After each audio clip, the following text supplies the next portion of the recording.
Assalamu alaikum students, welcome into the fourth video of enhanced ERD. We are discussing enhanced ERD, extended ERD or EER model.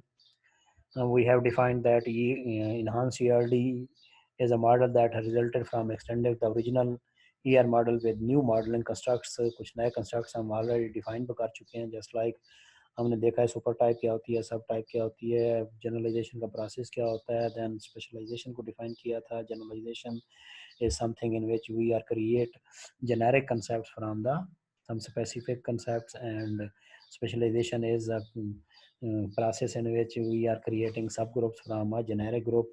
Then we have discussed in attribute inheritance क्या होती है कि आपके पास ऐसे attribute जो inherit हो रहे होते हैं, जो सुपर टाइप से सब टाइप की तरफ इनहेरिट होते हैं, और रिलेशनशिप भी इनहेरिट होता है, लेकिन सब टाइप के जो रिलेशनशिप होते हैं वो उसके अपने रिलेशनशिप होते हैं. Today we have discussed completeness and disjointness. Completeness की दो टाइप्स होती हैं, एक पार्शियल होता है और दूसरा फुल होता है. डिसजॉइंटनेस भी दो रूल होते हैं, एक ओवरलैप होता है और एक डिसजॉइंट होता है. तो हम इनको वन बाय वन देखते हैं. First of all we are discussing completeness. Completeness and what is, किस चीज़ की कंप्लीटनेस देख रहे हैं हम? एक्चुअली वो प्रोसेस जो डिफाइन किया था, कौन सा प्रोसेस जो आपको एक्चुअली सब ग्रुप सुपर ग्रुप से सब ग्रुप क्रिएट करके देता है, वो प्रोसेस कंप्लीट है या नहीं है. अब कैसे पता चलेगा कंप्लीट है या नहीं है?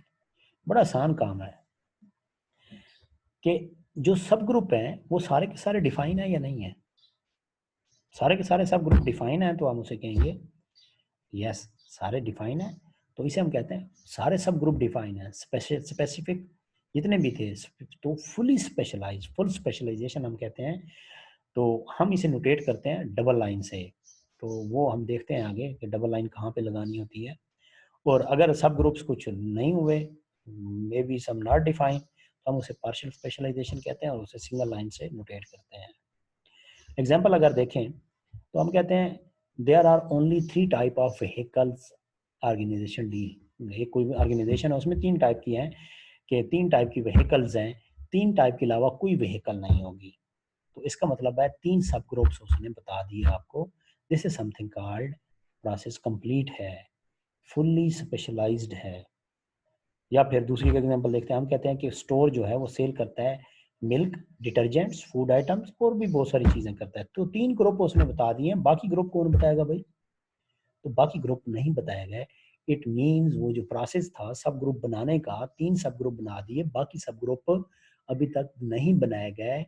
तो ये जो स्पेशलाइजेशन का प्रोसेस है ये कंप्लीट नहीं है, ये कंप्लीट नहीं है. डिफाइंड 3 सब ग्रुप्स, लेकिन बाकी सब ग्रुप्स अभी तक नहीं डिफाइन हुए, तो इसको हम कहते हैं पार्शियली स्पेशलाइज्ड. पार्शियल स्पेशलाइजेशन या partially specialized. Partial specialization, full specialization या पार्शियल स्पेशलाइजेशन. तो कंप्लीटनेस को देखें तो हमारे पास चेक कैसे करेंगे कि ये कंप्लीट है या नहीं है. बड़ा सिंपल है. आप क्या करें, आपके पास यहाँ पे एक देखें, एक इंस्टांस देखें, कम से कम किसी ना किसी से होना चाहिए. देखें, सपोज करें मेरे पास एक इस हम इस एग्जांपल को देखते हैं. मैंने क्या किया, एक प्रोडक्ट की बना ली और 3 सब ग्रुप बना लिए, मिल्क, डिटर्जेंट और फूड आइटम. अब मैं क्या करता हूँ कि डिटर्जेंट सोप ले लेता हूँ कि मेरे पास सोप है, वो भी तो प्रोडक्ट है. अब सोप किसी से बिलोंग नहीं करेगी. जब देखूंगा सोप बिलोंग नहीं कर रही तो इसका मतलब है पार्शियल स्पेशलाइजेशन है. इसका मतलब क्या है? पार्शियल स्पेशलाइजेशन है.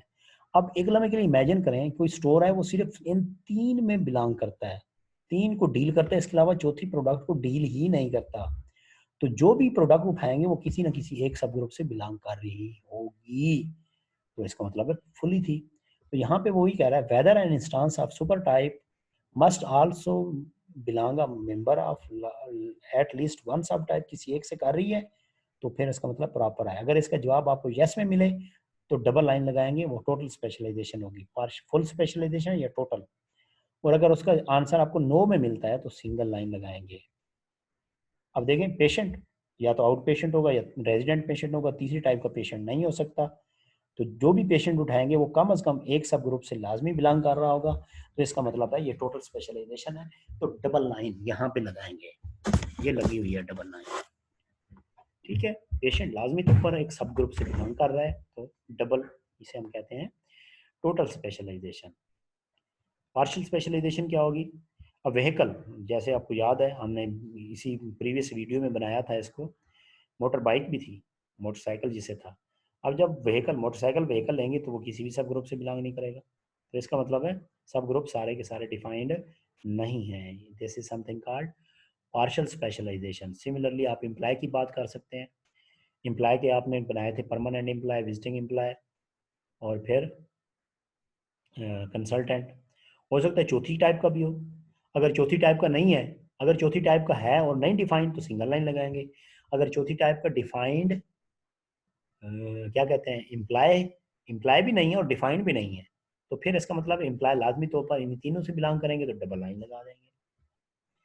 और उसके बाद नेक्स्ट कंसेप्ट आपका क्या है? डिसजॉइंटनेस। डिसजॉइंट, डिसजॉइंट कहते हैं अलग अलग, म्यूचुअल एक्सक्लूसिव, अलग अलग चीज़ें, मतलब एक एक चीज़ है तो दूसरी नहीं हो सकती। डिसजॉइंट यही होता है।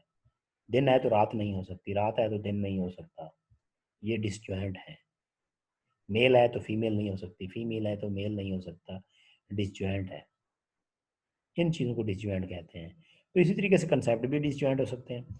अब अगर आपकी ऑर्गेनाइजेशन में जो पेशेंट है, अगर वो आउट पेशेंट है तो वो रेजिडेंट पेशेंट नहीं हो सकता। अगर नहीं हो सकता तो फिर ये डिसजॉइंट है। डिसजॉइंट के लिए हम क्या करते हैं? डी लगाते हैं, इसके अंदर डी लगाते हैं, तो इसका एक इंस्टांस एग्जैक्टली वन से, एक से ज़्यादा से बिलोंग नहीं कर सकता। ऐसा भी हो सकता है एक आउट पेशेंट है जो जो रेजिडेंट पेशेंट है और वो ओपीडी भी जा सकता है, मतलब वो एडमिट है और वो कुछ ऐसी डिजीज़ है जो ओपीडी में जाके चेक कराता है, तो फिर ऐसी सिचुएशन में ये जो मॉडल है ये गलत हो जाएगा।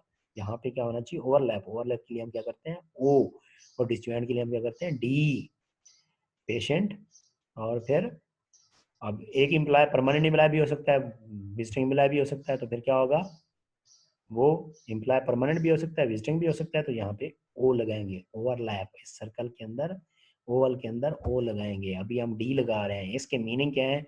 इसका मतलब है आउट पेशेंट कभी भी रेजिडेंट पेशेंट नहीं हो सकता, रेजिडेंट पेशेंट कभी भी आउट पेशेंट नहीं हो सकता। और अगर कभी कहीं पे आपको सिचुएशन नजर आती है, आप कहते हैं नहीं जी जो पेशेंट एडमिट है वो ओपीडी भी जा सकता है, तो फिर आप डी नहीं लगाएंगे, यहाँ पे क्या लगाएंगे? ओ। डिपेंड्स ऑन द सिचुएशन, आपको कैसे सिचुएशन मिली हुई है। पार्ट, एक मैन्युफैक्चर्ड पार्ट कभी भी परचेज पार्ट नहीं हो सकता, परचेज पार्ट कभी भी मैन्युफैक्चर्ड पार्ट नहीं हो सकता। पार्ट होगा या तो ये होगा या ये होगा, तो फिर तो डी लगाएंगे। लेकिन यहाँ पे वो कहता है जी एक जो पार्ट है उसमें मैन्युफैक्चर्ड पार्ट से भी बिलोंग से कर सकता है, वो परचेज पार्ट से भी बिलोंग सकता है, तो फिर यहाँ पे आप क्या लगाएंगे? डी ओ लगाएंगे। क्या हो जाएगा? ओवरलैप हो जाएगा। क्या हो जाएगा? ओवरलैप हो जाएगा। तो इसी तरीके से आपके 100 ऑफ एग्जांपल्स हो सकती हैं, एम्प्लॉय की हो सकती है, प्रोडक्ट की हो सकती है। एक प्रोडक्ट जो आपकी क्या होती है, फूड आइटम हो सकता है, वो कभी भी डिटर्जेंट नहीं हो सकता। अगर ये दो के दरमियान में है तो आपका डिसजॉइंट हो जाएगा। लेकिन अगर फॉर एग्जांपल आपके पास ये मिल्क है तो फूड आइटम में भी जा सकता है, तो फिर आपके पास क्या हो सकता है? वो ओवरलैप हो सकता है। तो ये दो कंसेप्ट हैं ओवरलैप के और डिसजॉइंट के, ओवरलैप के और डिसजॉइंट के। तो कंप्लीटनेस के लिए डबल, टोटल के लिए अगर आपके पास सारे सब ग्रुप डिफाइंड हैं तो डबल लाइन लगाएंगे। अगर नहीं है डिफाइंड, जैसे यहाँ पे एक सब ग्रुप मिसिंग है, तो फिर आपके पास क्या हो जाएगा? सिंगल लाइन लग जाएगी। अगर डिसजॉइंट है तो डी लगाएंगे।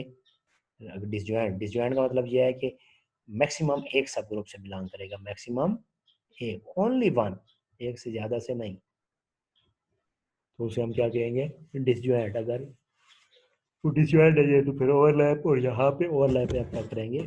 ओ यूज करेंगे। क्या करेंगे? ओ। आई होप आपको समझ आ गई होगी। Thank you very much.